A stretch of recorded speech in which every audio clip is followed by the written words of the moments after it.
Once you have your launcher built, adding actions, setting up any featured action, customizing text, design, and all that good stuff, you'll want to install it on your website.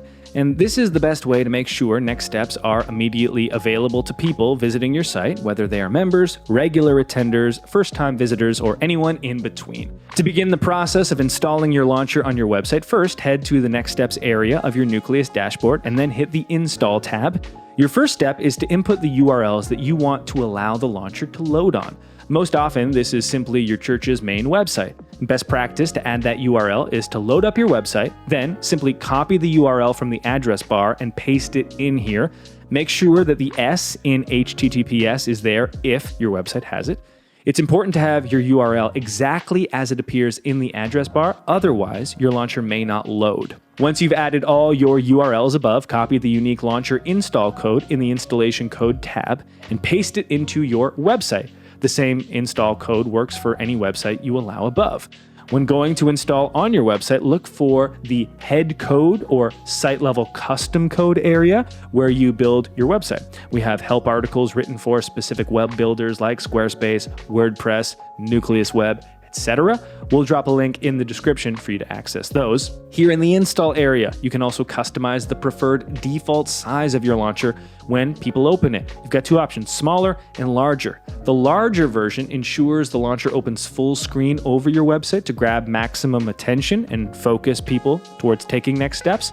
The smaller option pops open from your launcher icon, overlaying on top of your website in an elegant display. There's no wrong answer here, so choose what you like best.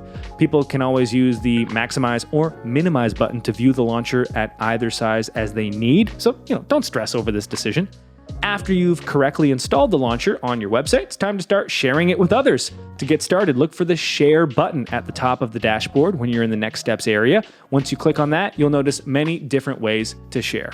First, there's sharing as your link in bio. The Next Steps launcher is the perfect tool to use as your church's link in bio on social media platforms. Most social profiles or pages only allow you to have one URL, and by using the launcher link, all your church's most important next steps will load instantly, and people will be able to take next steps like plan a visit, asking for prayer, donating, right inside the social media app on their phone. It's insanely powerful and a great way to see more next steps at your church. Second, you can share it on my website. Many times, besides just having the launcher button floating on each page of your site, you can lead people into the launcher through a special link you use that will trigger open the launcher or something in the launcher from a nav menu item, a button, or some other link on your website. If you want to use it like this on your church's website or any other website where you have the launcher installed, use the link on this page. If you like, you can even choose to open the launcher directly to something within the launcher, like a specific flow, so it opens ready for someone to fill out. It's totally optional, but it's very helpful when used strategically to get people right to where you want them to go with less clicks. Third, you can send people directly to the launcher via a link in any email you send. Most of the time, you'll want to direct people to the launcher on your church's website for this option, so keep that in mind when choosing a base URL below. Similar to sharing on my website, you can also force open a specific thing in your launcher, like a flow if you want. Fourth, want to send people directly to your church's launcher to take a next step via a link in a social media post? Configure that with this area. Again, you can also choose to directly open a specific item in your launcher if you like. Fifth, your launcher gets its own permanent URL that you can use in lieu of sending people to your site if you ever need it, or if your church doesn't yet have a website.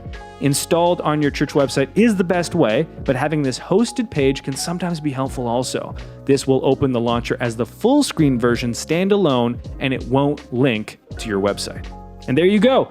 You now should have everything you need to build a great Next Steps launcher, as well as know how to get it into the hands of your congregation.